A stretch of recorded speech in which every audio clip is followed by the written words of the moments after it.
Tech ലോകത്തു നിന്നുള്ള വാർത്തകൾ. ടെസ്ലയുടെ ഏറ്റവും കൂടുതൽ വിറ്റഴിക്കപ്പെടുന്ന SUV മോഡൽ വൈയുടെ വില കുറഞ്ഞ പുതിയ പതിപ്പ് പുറത്തിറക്കി. കുടുംബങ്ങൾക്ക് അനുയോജ്യമായ ഈ ഇലക്ട്രിക് SUV ആഗോളതലത്തിൽ മികച്ച വിൽപ്പന നേടുന്ന ടെസ്ല മോഡലാണ്. ടെസ്ലയുടെ ഏറ്റവും കൂടുതൽ വിറ്റഴിക്കപ്പെടുന്ന വാഹനമാണ് മോഡൽ വൈ. കുടുംബങ്ങൾക്ക് അനുയോജ്യമായ ഈ ഇലക്ട്രിക് SUV ആഗോളതലത്തിൽ മികച്ച വിൽപ്പന നേടുന്ന ടെസ്ല മോഡലാണ്. ഏകദേശം 34.7 ലക്ഷം രൂപ വിലയുള്ള സ്റ്റാൻഡേർഡ് എന്ന പതിപ്പിന് പഴയ അടിസ്ഥാന വേരിയന്റിനേക്കാൾ ഏകദേശം 4.2 ലക്ഷം രൂപ കുറവാണ്. നിലവിലെ മോഡലിനെ അപേക്ഷിച്ച് ഏകദേശം 15% വരും ഈ വിലക്കിഴിവ്. ഗുണനിലവാരത്തിൽ വിട്ടുവീഴ്ച ചെയ്യാതെ കുറഞ്ഞ ചിലവിൽ ഉപഭോക്താക്കളിലേക്ക് എത്താനുള്ള ശ്രമത്തിലാണ് ടെസ്ല ഇപ്പോൾ. പുതിയ മോഡൽ വൈ സ്റ്റാൻഡേർഡ് അതിന്റെ മുൻഗാമിയോട് സാമ്യമുള്ളതാണ്. പക്ഷേ കുറച്ചു മാറ്റങ്ങൾ അതിനെ വേറിട്ട് നിർത്തുന്നു. മുമ്പത്തെ പോലെ പനോരമിക് ഗ്ലാസ് മേൽക്കൂരയില്ല. പകരം മികച്ച ക്യാബിൻ ഇൻസുലേഷൻ നൽകുന്ന ഒരു സോളിഡ് മെറ്റൽ മേൽക്കൂരയാണ് ഇതിനുള്ളത്. അകത്ത് തുകൽ സീറ്റുകൾ തുണി കൊണ്ടുള്ള സീറ്റുകൾ ഉപയോഗിച്ച് മാറ്റി സ്ഥാപിച്ചു. മുൻവശത്തെ ലൈറ്റ് ബാർ ലളിതവും പരമ്പരാഗതവുമായ ലൈറ്റിംഗ് ഉപയോഗിച്ചു മാറ്റി സ്ഥാപിച്ചു. എങ്കിലും SUVയുടെ വൃത്തിയുള്ളതും എയറോഡൈനാമിക് ലുക്കും ടെസ്ലയുടെ പ്രധാന ആകർഷണമായി തുടരുന്നു. മുൻ സീറ്റുകൾക്ക് വെന്റിലേഷൻ ഇല്ല. പിൻ സീറ്റ് ഹീറ്റിംഗ് ഫീച്ചറും നീക്കം ചെയ്തു. പിൻ യാത്രക്കാർക്കുള്ള സ്ക്രീൻ പൂർണ്ണമായും നീക്കം ചെയ്തു. പ്രകടനത്തിൽ കാര്യമായ വിട്ടുവീഴ്ചകളൊന്നും ഉണ്ടായിട്ടുമില്ല. News desk MyFin TV.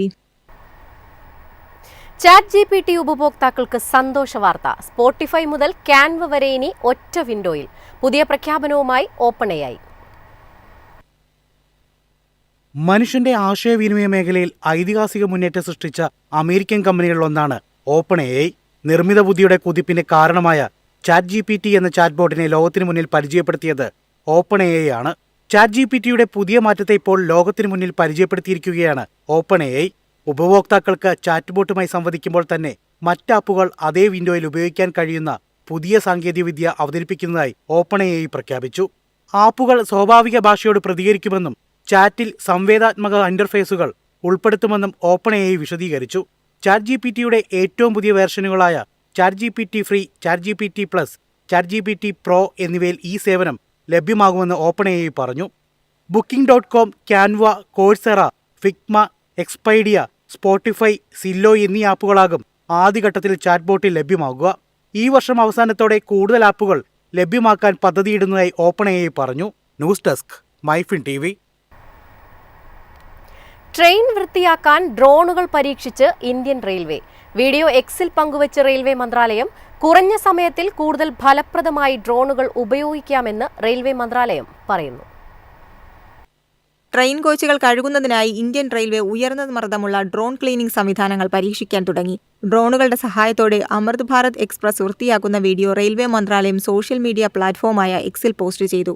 എന്നാൽ ഇതിലും ചെലവ് കുറഞ്ഞ രീതിയിൽ ട്രെയിനുകൾ വൃത്തിയാക്കാനുണ്ടെന്ന് കാണിച്ച് ഏറെ വിമർശനം ഈ വീഡിയോകൾക്ക് താഴെ പ്രത്യക്ഷപ്പെട്ടു. ഇന്ത്യൻ റെയിൽവേയുടെ മുൻഗണനകളെക്കുറിച്ചും ശക്തമായ വിമർശനങ്ങൾ ആളുകൾ ഉയർത്തുന്നുണ്ട്. ഈ പുതിയ ഡ്രോൺ ക്ലീനിംഗ് സംവിധാനം ഉപയോഗിച്ച് ഗുജറാത്തിലെ ഉദ്ന, ബ്രഹ്മപൂർ അമൃത് ഭാരത് എക്സ്പ്രസ് വൃത്തിയാക്കുന്ന വീഡിയോ ആണ് റെയിൽവേ മന്ത്രാലയം പോസ്റ്റ് ചെയ്തത്. ഈ വീഡിയോ വളരെ പെട്ടെന്ന് വൈറലുമായി. പരമ്പരാഗത മാനുവൽ സ്ക്രബിങ്ങിനെ ആശ്രയിക്കുന്നതിന് പകരം ഡ്രോണുകൾ ഉപയോഗിച്ച് ട്രെയിൻ മുഴുവനും കഴുകുന്ന ദൃശ്യങ്ങളാണ് ഈ വീഡിയോയിലുള്ളത്. ഉയർന്ന മർദ്ദത്തിലുള്ള സ്പ്രേ കൈകാര്യം ചെയ്യുന്നതിനായി പ്രത്യേകം രൂപകൽപ്പന ചെയ്ത ഡ്രോണുകളാണിത്. അമൃത് ഭാരത് എക്സ്പ്രസിന്റെ 25 കോച്ചുകളും അരമണിക്കൂർ കൊണ്ട് ഈ ഡ്രോണുകൾ വൃത്തിയാക്കി. 3 മണിക്കൂർ വരെ എടുക്കുന്ന സാധാരണ മാനുവൽ പ്രക്രിയയെ അപേക്ഷിച്ച് വളരെ കുറവ് സമയം മാത്രമാണിത്. റെയിൽവേ സ്റ്റേഷൻ മേൽക്കൂരകൾ ഉൾപ്പെടെ എത്തിപ്പെടാൻ പ്രയാസമുള്ള പ്രദേശങ്ങളിലും വൃത്തിയാക്കാൻ ഡ്രോണുകൾ ഉപയോഗിക്കാം. News desk MyFin TV.